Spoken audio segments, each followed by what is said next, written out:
Polonia fue, diríamos, fragmentada, dividida por las tropas nazis y las tropas de Stalin en la Segunda Guerra Mundial.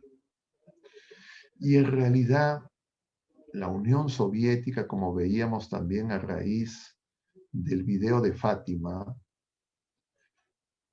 la Unión Soviética y diríamos, el bloque socialista colapsó sin ninguna bala de por medio y en mucha colaboración.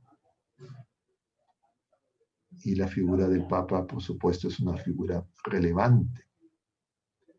Y fue agredido, porque el agresor del Papa justamente venía esa agresión porque el Papa enfrentaba esa visión del mundo que, como sabemos todos nosotros, la Iglesia condena.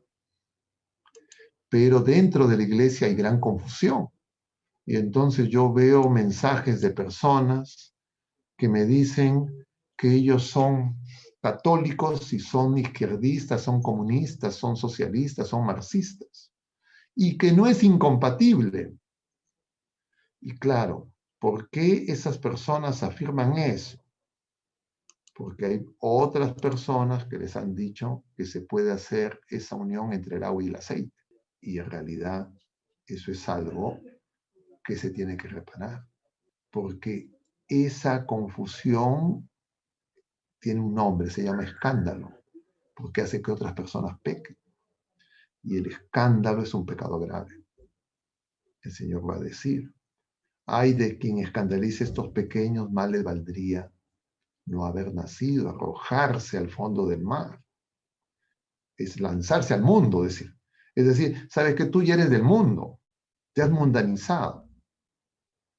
Y lo central de la crítica, yo creo, a esta ideología, que también se critica, por supuesto, al liberalismo, pero lo central de la crítica es su visión inmanentista, sin Dios, porque esta ideología es atea. Y cuando algunos dicen, bueno, es que yo soy católico y también soy de izquierda, soy socialista, etcétera, etcétera, es una visión inmanentista, una visión que antepone lo pasajero, lo temporal a lo eterno. Y eso es una desviación, eso es una visión, diríamos, de ese milenarismo, de ese mesianismo secularizado que la Iglesia ha denunciado y que el Catecismo de la Iglesia Católica en los numerales 675, 676 y 677 nos advierte.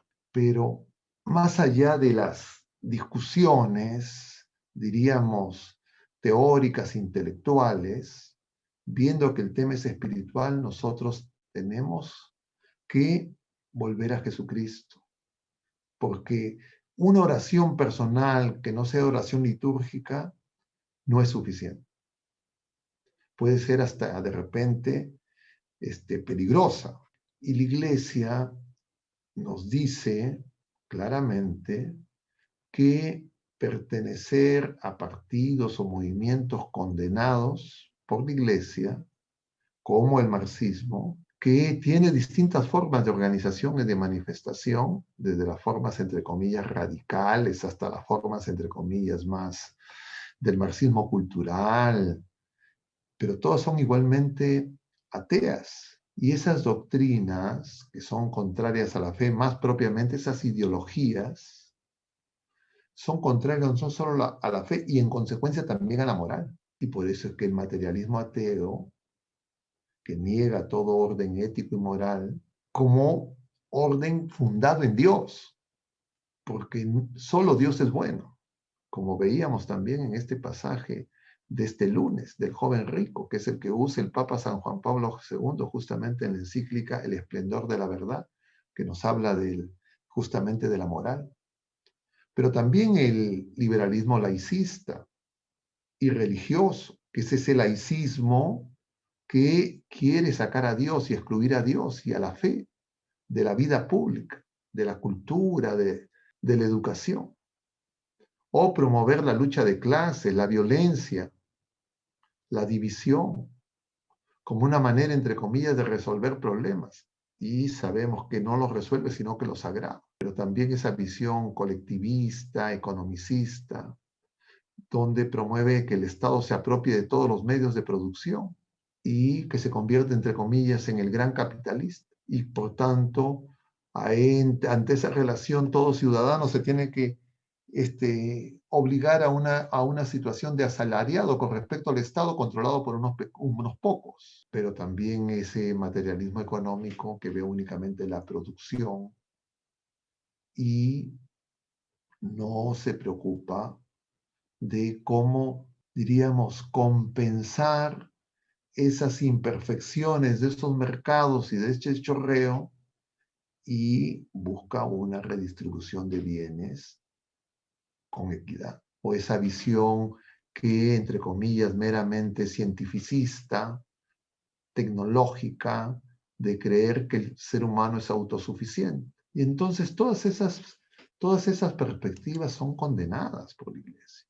Pero a través de las ideologías se han normalizado y la gente las asume como verdad y con eso quiere explicar y fundamentar su error. Pero dado el tiempo, eso no lo podemos explicar en pocos días y que la gente, especialmente si está ya posicionada, polarizada, puedan entrar en razones. Nosotros no tenemos esa posibilidad, pero sí lo puede hacer el Espíritu Santo, sí lo puede hacer el Señor y nosotros por eso necesitamos acudir al Señor. Cada quien trate de explicar y hablar con las personas que conozcan, pero nosotros necesitamos hablar con Dios, ir a Jesucristo, retomar la vida litúrgica, la vida sacramental y saber que Cristo está realmente presente en la Eucaristía y que Él quiere salir. Entonces, si nosotros el sábado y ya desde esta semana, si nosotros somos conscientes de esa verdad y nos preparamos y nos disponemos para recibir la Eucaristía, cuando nosotros salgamos a las calles después de participar en la Eucaristía, son procesiones de Corpus Christi. Nosotros estamos llevando a Cristo, somos cristóforos. Y entonces el Señor va a empezar a recorrer las calles a través nuestro, pero con plena conciencia. Y entonces, por supuesto que el Señor va a actuar, porque Él quiere actuar, porque Él quiere avivar nuestra fe. Porque si no, la división, el odio, las denuncias, los insultos, las agresiones, la violencia, van a seguir avanzando.